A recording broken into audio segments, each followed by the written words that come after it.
Hey everyone, um, Mark here. If we've not met before, we'll get started in a minute. I'm just going to check that this whole thing is actually working on the Facebook page so you can hear me. So I'm just going to pull it up on my computer and make sure that the sound is okay.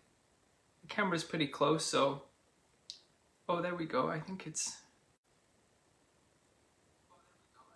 Oh, yeah, I hear myself. Great. Cool. Okay, I will be using some notes for this today, so just bear with if you see me frantically looking at my computer screen. I'm going to keep my laptop here and close by. So it's 10 a.m. here.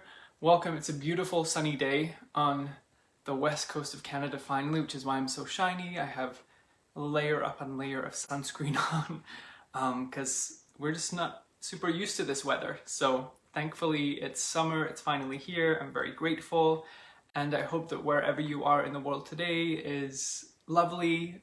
For some of you it's the winding down towards the end of your day. For others like me on this side of the planet, we're getting going. So our live today is about sequencing, and I did a live on sequencing I think about a year ago. And I know that some of you found it helpful to do this sort of thing. That video is up there in the world of the internet on the Vimeo page with all of the weekly lives, but there's a lot of weekly lives to sift through. So likely some of you won't be able to go back through and look for that specific one. So I think it's always helpful to have a refresher of things and a sort of a little bit of a redo. And the content will be similar in some ways to that live from last year, but also a little different because my way of thinking of sequencing has maybe changed a little bit. Things are always evolving and shifting in the world of yoga, and as yoga teachers, we tend to adapt and move with them. So that's really normal. When I started teaching yoga, I had a particular way of sequencing that I really liked, and then things have changed over the years. Now I'm into sort of a different way of maybe stringing poses together. And I think that's what makes it really a wonderful thing to teach yoga, is that we're always evolving. It can be maybe for some of us the frustrating part of it because it's never sort of static, but it's also the really joyful part of it because we always are evolving and shifting and thinking and changing and altering. So these are good things. So I think that sequencing and planning a class for lots of us, and I know that this was true for me at the beginning, is really tough. This is the part that when you get to this section in the course, for example, in the 200-hour course, this is the part where people tend to start getting a little bit nervous because we may have taken yoga for 20 or 30 years, but we may not have spent a lot of time thinking about how classes are put together.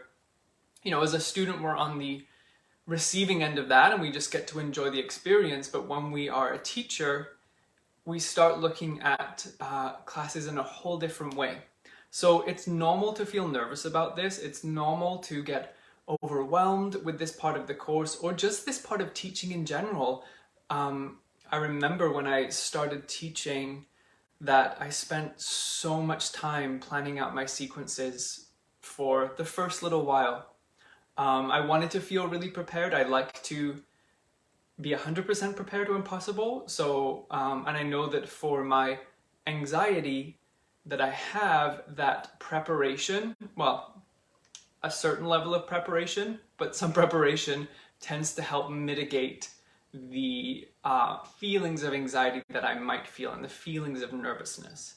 I always get nervous before I teach. I always still now sort of review sequences before I teach.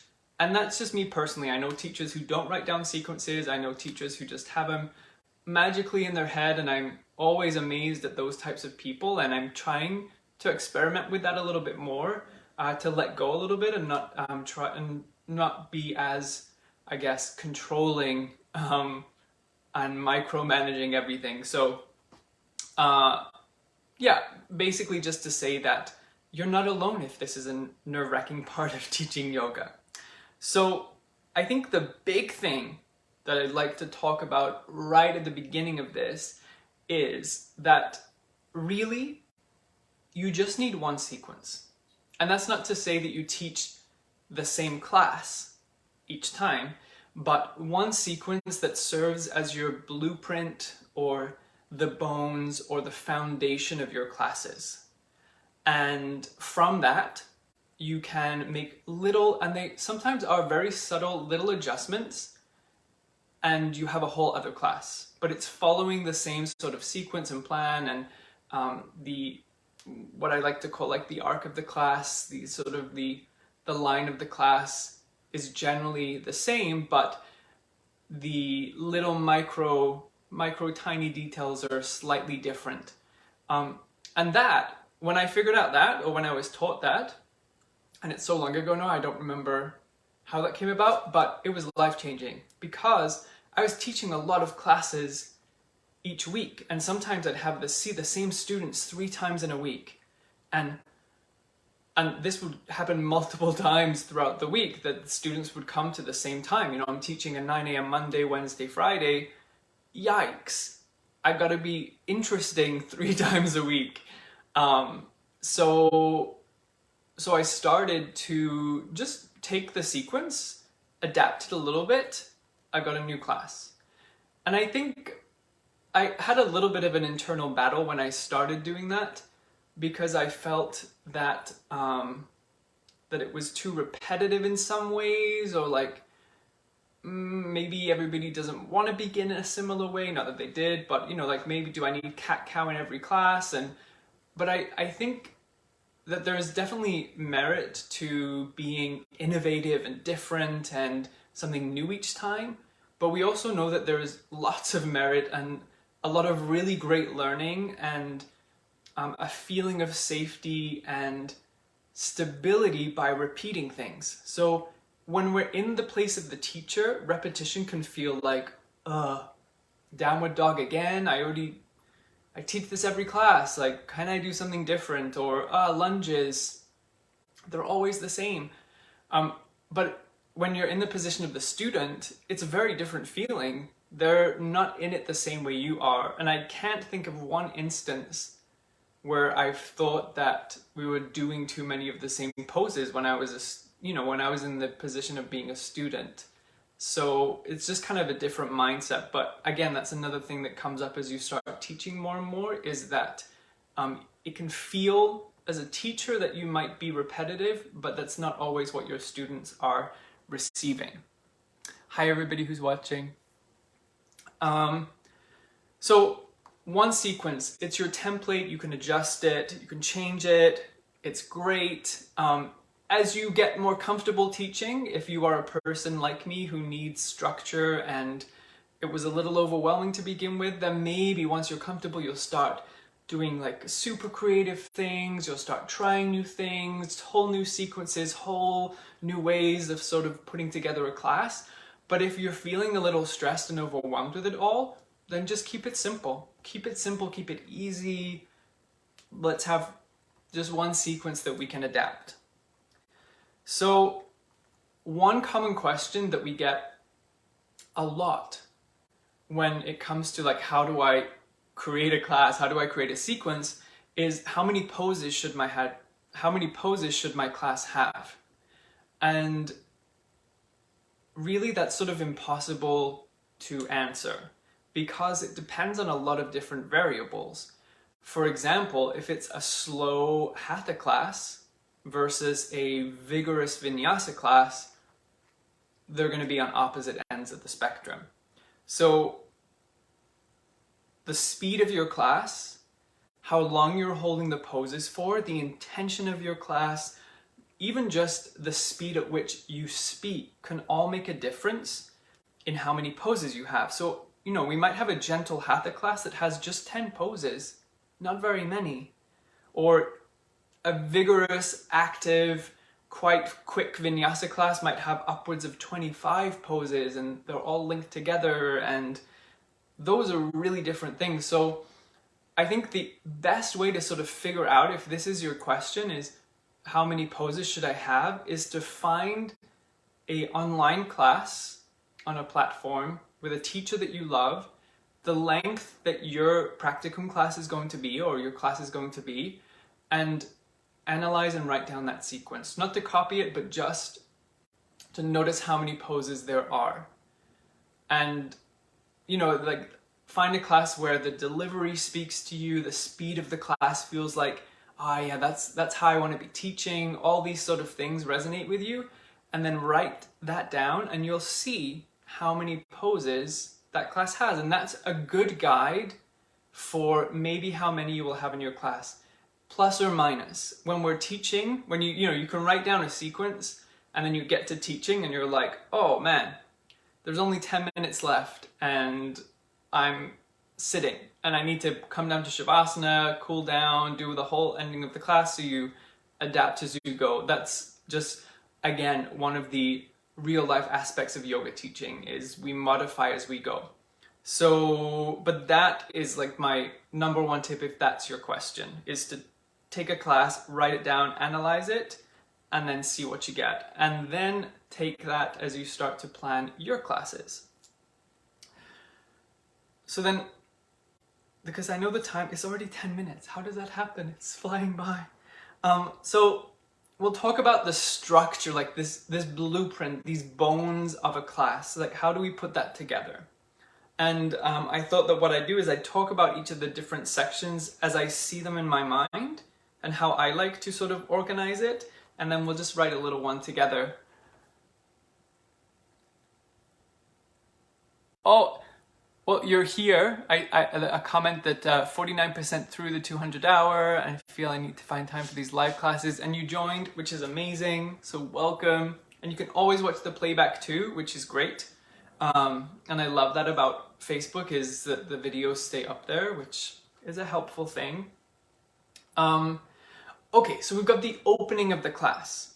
So the opening of your class, you might choose to start your class in a sitting or a lying down position.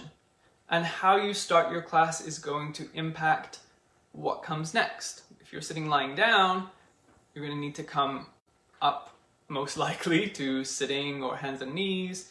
And if you're sitting, then you're already sitting, so it's easier to sort of get into the rest of the class. I love to start my classes lying down. I know some teachers who love to start their classes seated. It depends. But basically, we find an opening position that's stable and comfortable, which is why we usually say it's sitting or lying down. And then this is where you generally start to set the intention for your sequence. So you might make a note in your notebook that my theme is ahimsa or mindfulness. And once your students are in that seated position, you might connect them to their breath a little bit, just sort of like let everybody arrive and start to relax, because it can be frantic getting to a yoga class.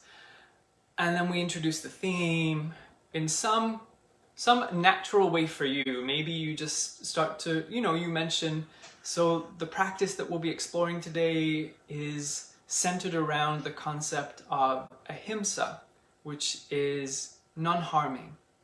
And so as we move through these poses and these breathing exercises and meditative practices, we're going to be exploring this idea of just moving within our limits today.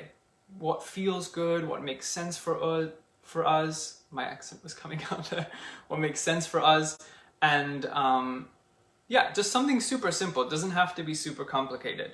Now, if you're doing your practicum, if you're working on your practicum class and you want to get some things, I don't want to say out of the way, but you just want to get some things ticked off, this is a great place after you've set the intention to do your pranayama and your meditation and your mudra even, if you want.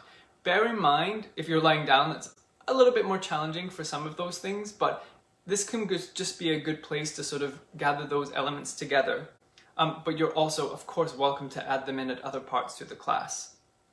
But this is, we're setting the foundation for practice.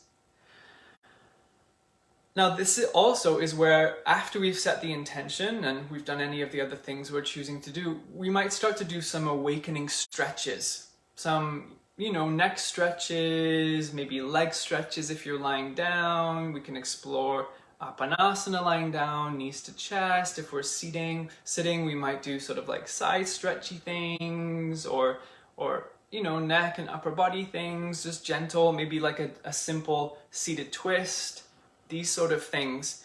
And some of these things are poses, like seated simple twist. Some are not. Some will just be like normal stretches that a person might do, and you're just guiding them through them. Oh, seated cat-cow is also a really nice one to do as well here, to sort of begin waking up. And this is all part of what I like to call just the opening. Like, we're just getting into the intention, we're getting into our breath, we're getting into our body a little bit. We're discovering what it's like to be in our body today. So that's the opening. And then we move into the warm-up. And this might be more seated poses like forward folds, twists, getting to hands and knees, doing cat-cow, a little bit of downward dog, exploring downward dog, teaching downward dog. Always really important for the first time we're coming into it in a class is to really teach and set up the foundation. You know, you might move through some modified, gentle, sort of flowy things. If you're doing a vinyasa class, you might start to like explore some of the elements of a sun salutation. Maybe you come to a standing forward fold.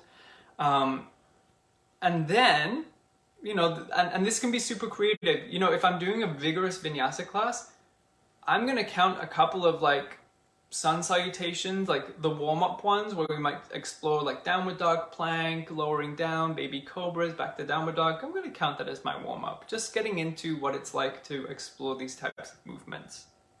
So that's the warm-up, warm-up, warm-up. And then we're moving into like the big sort of bulk peak part of the class. So this is the major part of the class. This is the major part with like the majority of the poses. We've got maybe lunges that we're exploring. We've got the warrior poses. We might be doing more sun salutations, A or B, exploring balance poses, tree, dancer's pose. And if you're peak pose sequencing, which don't worry about if you aren't doing that, but peak pose sequencing is basically where you're preparing the body throughout the whole class to do a sort of fairly challenging pose, like half moon or warrior 3 or dancers. And this would be the top of your peak, would come in this bulk of the class, the majority of the poses. And then we come to the cool down. So then we'll start to, maybe if you're still standing, you'll start to find your way down, maybe to a child's pose, to seated, to do some seated poses like seated twist, forward fold, Baddha Konasana, pigeon. You might be coming from downward dog into pigeon, and we're just starting to slow down the rhythm of the class. That's how we know it's the cool down. Things are starting to mellow out a little bit more. We're getting more grounded by coming physically down to the mat more and more. And the cool down might eventually take you down onto your back, and you might do some leg stretches, you know, recline twist, happy baby, and then we're in Shavasana. And we set up Shavasana, leave our students in silence, and then we close out the class. And that's it. That's it. That's sort of the four, I guess it's four sections that I like to have: the opening, the warm-up, the bulk of my class, and then the cool down, Shavasana, and then the end. And at the end of the class, it's really nice to bring back the theme again, so it feels sort of bookended. Just a reminder of the theme, or, you know, leaving your students with a lovely quote that they can take with them, something like this, just so it feels like a complete experience. So that's generally the blueprint that I use. And then I take that blueprint and I just modify it to make a different class. So we'll do a little example, and we'll see how it goes, because I haven't written down anything for a long time, and my handwriting is special. It's different. It's hard for me to read sometimes.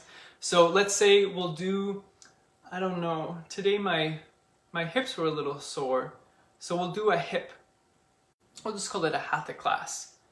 So I'll write out a hip hatha class.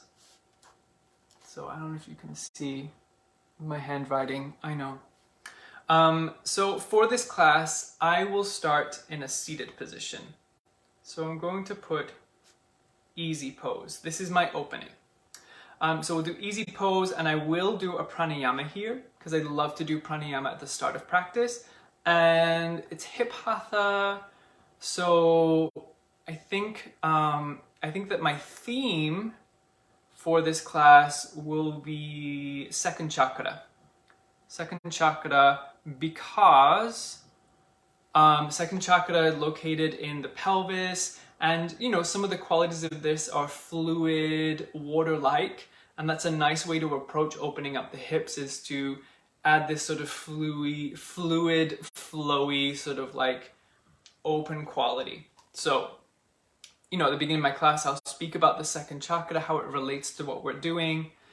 And I'll do samavritti, which is equal breathing, pranayama, which I just find is a great way to like center and ground my students before we start into the class. And then we're sitting, so I'm definitely going to just do some seated stretches. And what I'm going to do actually is seated cat-cow, which is a variation as part of my stretchy things. And then I'll also just do a little bit of shoulder rolls. I know we're working on hips, but it's always nice just to work some other parts. And then I just put a bracket around that. So that's my opening. Got it. And then I'll move into the warm-up. And in my warm-up, I will do a butterfly forward fold here. So Baddha Konasana. I just write shorthand butterfly because I know what that means, but you know, you come up with your own way of doing this. And then I'm going to transition to tabletop, which I just write as TT. And then I'm going to come into cat-cow, which I just write as CC. And in cat-cow, I'll just make a note for myself on my sequence that we'll do circles with the hips, because that's a great way to open those hips up in a really nice, gentle, kind way in our warm-up. And then I'm going to come to downward dog, which I just write as DWD. And we'll probably do some leg circles in downward dog. So when you lift one leg up, we bend the knee and we just kind of circle that leg around in the, you know, we're circling the leg and the hip to kind of open up the hip. So again, I just make a note for myself, leg circles, noted.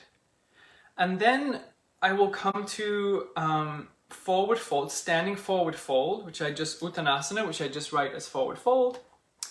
And then I'll put a note that I'm going to ragdoll up to stand, and then I'm in Tadasana. And I'm going to call that my warm-up. So I would say, I've set my intention, a couple of minutes of pranayama, maybe that's like 5-ish minutes on a good day if I'm organized. And then this is probably another 10, depending how long we do some of this for, 10-ish, so I'm probably at like the 15-minute mark, maybe. And then I'm in the bulk of my sequence. So because it's hips, I'm going to be focusing a lot on some lunges and warriors. So I'm going to come from Tadasana, I'm going to flow down, which, you know, is part of a sun salutation, and that's fine in a hatha class. So we inhale up, exhale, forward fold, inhale, halfway lift, exhale, fold. So I just call it flow, just so I know. Flow to downward dog. And then we'll do low lunge for hips, which is amazing. And I'll do that on each side. And that's sort of my prep for a high lunge. So I'll also do a high lunge. I'll do that. And then I'm going to come back to downward dog and then to Tadasana. And it's like a little bit of just a lungy sequence. And then from Tadasana, which I just abbreviate as Tad, because sometimes I don't want to write it out, I'm going to step, and I always make a note when I'm going to step to a pose. Step to Virabhadrasana 1, which is Warrior 1. And I'll do that on both sides. And then also from Tadasana, I'll step to Vira 2, Virabhadrasana 2. I'm going to do that on each side. And then from Tadasana, I'll also come into tree pose, which I don't know if you can see. It's a lot of shorthand, but for some reason this makes sense in my head. It may or may not in yours. So I'm getting so we've got a lot of lunges here. We've got Warrior 1, we've got Warrior 2, we've got a nice balance pose, tree pose. Again, we're not doing anything too vigorous here. And then I think I'll also, because this is a hip class, I'm going to make dancer's pose here part of my, kind of the top of my sequence. Because I've got a tree, which is sort of like preparatory balance for that. I've got the lunge, the low lunge, which helps prepare the thigh for this sort of dancer's type shape, and my high lunge as well. So all of these things are sort of prep poses for dancers, and that's pretty good. So that I'm going to call is the bulk of my sequence. That's the third part. And then I'm going to start cooling down. So I'm definitely going to flow down to child's pose, because who doesn't love that? Flow down to child's. And then I'm going to come to tabletop and then to pigeon. You can also do this from downward dog, obviously downward dog to pigeon, but I love doing it from tabletop in a hatha, or like a nice soft hatha class. So we're there, we're in pigeon, we'll come back to tabletop, and then we'll come to seated forward fold, which I just write SFF, seated forward fold. So now I'm sitting, cooling down. I'm going to roll down to my back after that, seated pose. I'll do supine twist. So supine twist, a happy baby, which I just usually write happy, and then Shavasana. So that's a pretty good cool down, and I've got my Shavasana. So, and that's sort of what all my sequences look like, those 4 sections with the brackets on either side of them. You can see that the bigger section, the bulk of the class, is bigger. There are more poses. And that, for me, I would say that's about an hour. Now, I might end up having to take something out, depending on how the speed that I'm teaching with, but that's sort of roughly what I do. Now, I have this class, and before we finish today, I just want to show you what I do if I need to change this up. So we have this hip hatha class, and I'm teaching again that week. It's the same students, and I'm like, I don't want to do the same thing for them. So I'm going to focus on shoulders. Heart opening. All I have to do is change maybe my theme a little bit. So I'm going to change my theme to 4th chakra. Easy. Can speak about that at the beginning. The beginning can stay the same. I've got shoulder rolls. I might do a side stretch here just to focus on opening up the side body if I'm doing a heart hatha class. And then I might take out the hip circles. I might take out the leg circles. I'm definitely going to keep this forward fold, roll up to stand, Tadasana, flow down to downward dog. I'll do low lunge, and then I just add a variation for the arms. I'll do cactus arms. It's the same. High lunge, same thing, cactus arms, or binding the hands behind. Same with Warrior 1, can do a bind, cactus arms, or you can do a side stretch. Same with Warrior 2. Tree dancer's pose is also a heart opening type shape because we're binding behind us. So that's great, that can stay. Everything else can pretty much stay. The thing that will change the most is there'll be a couple of arm variations to open up the chest. I probably would add in a couple of back bends. So maybe I would take out, or I'd add in, you know, from my downward dog, instead of doing leg circles in my warm-up, I'd come lower down onto my belly and do some cobras, that sort of thing. Just slot them in. And maybe I don't have time for pigeon if I'm doing that, that's fine, because I've got butterfly here to start with the hips a little bit, and then I have a whole new class. And I didn't have to start from scratch and come up with a whole new sequence. I just modified and adapted one that I love, and most of my classes have this sort of flow, and I just modify things and change things as I go. And sometimes I have to do that when I arrive at a class. I've planned a hip hatha, and I check in with my students and they're all feeling like tight in the chest, or unsteady, and then instead I need to work on root chakra, stabilizing, stability, feeling the earth. And I don't have to panic because I just switch a few things out and then we're good to go. So that's pretty much our time. It really, really went fast. Again, I'm sorry for my handwriting, but hopefully you can see a little bit of what that looks like.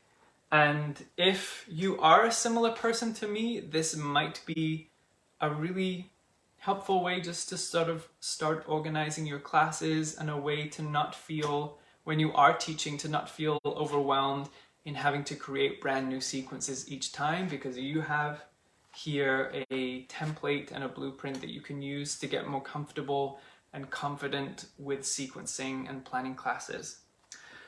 So that is it for today. I'm so thankful for all of you that joined and for all of you who watch this later on in the playback. And I'm gonna go and enjoy some sunshine while I work, and I hope that you are able to do the same thing wherever you are in the world. Okay, take care.